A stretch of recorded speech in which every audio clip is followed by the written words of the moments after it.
We've seen situations where conservative backbenchers have referred to some of this government's decisions as tyrannical in terms of how we're creating mandates for vaccination of public servants or vaccination of people on trains and airplanes.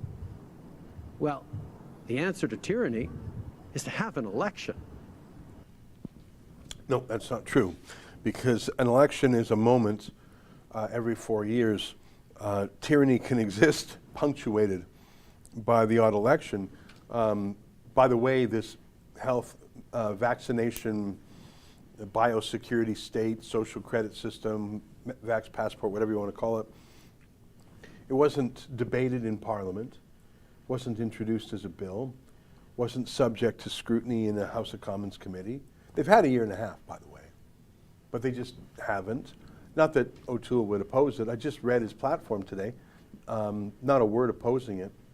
Not a word opposing it. To today's hot news, which is the election. I think it's going to be a disastrous election for two reasons. The first reason is the media, which helps us understand the world, which shapes perceptions which are more powerful than reality, and who have an important role to challenge the powers that be. The Canadian media, which has always tilted left and has always been infected by government dogma and government propaganda and government interests through the CBC, the state broadcaster, has almost completely wiped out independent journalists. And I don't know if you saw this story a week ago in blacklocks.ca. Blacklocks reporter, one of the few independent media sources in the country. Now the subsidies are secret. Heritage Minister Stephen Guilbeault's department refuses to name publishers awarded nearly $61 million in pre-election emergency relief.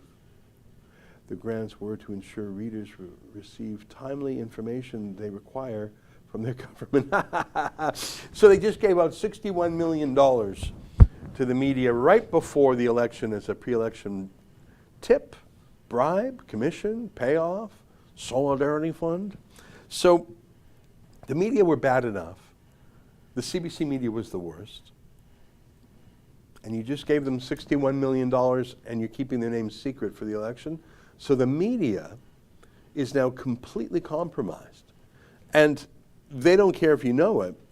They just took their own union dues from their media unions to run anti-conservative campaign attack ads.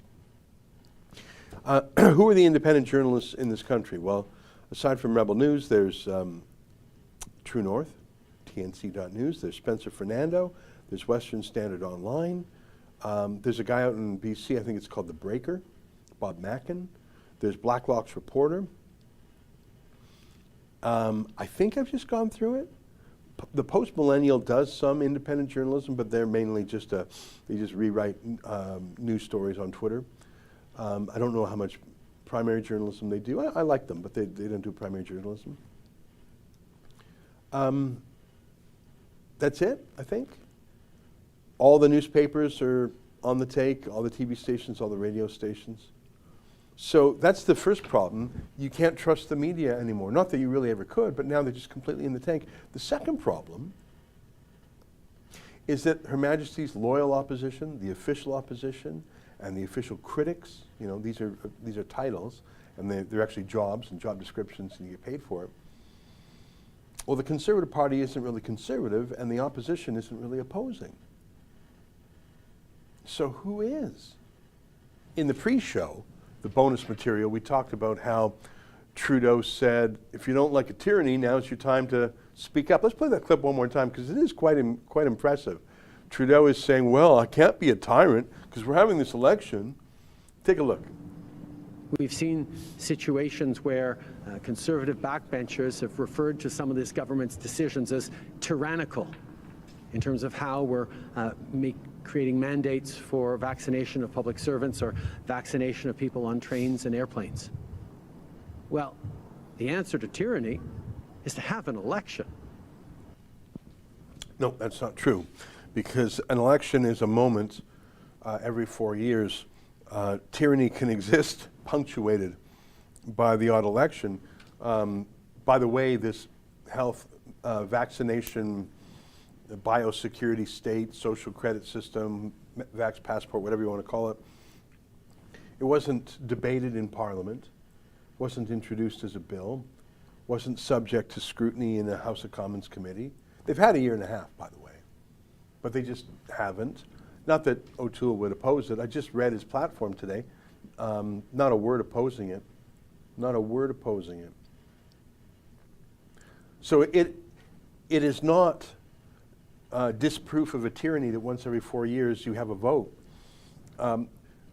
Living in a free country, it's free every day, and the government doesn't get to misbehave and violate civil liberties every day. So problem number one, the media is completely complicit, bought off by the governing party, and they don't even hide it anymore. Problem number two is that the party who is given special status in Parliament, special budgets, special rights and privileges to oppose is not opposing. And they call themselves conservative, but I don't see the conservative part. They're like salt that's lost its saltiness. What is it even? Oh, hi. That was a clip from our Rebel Daily live stream. It's hosted Monday, Wednesday, and Friday by the big boss man, Ezra Levant, and Tuesdays and Thursdays by me, Sheila Gunn-Reid, and my good friend, David Menzies.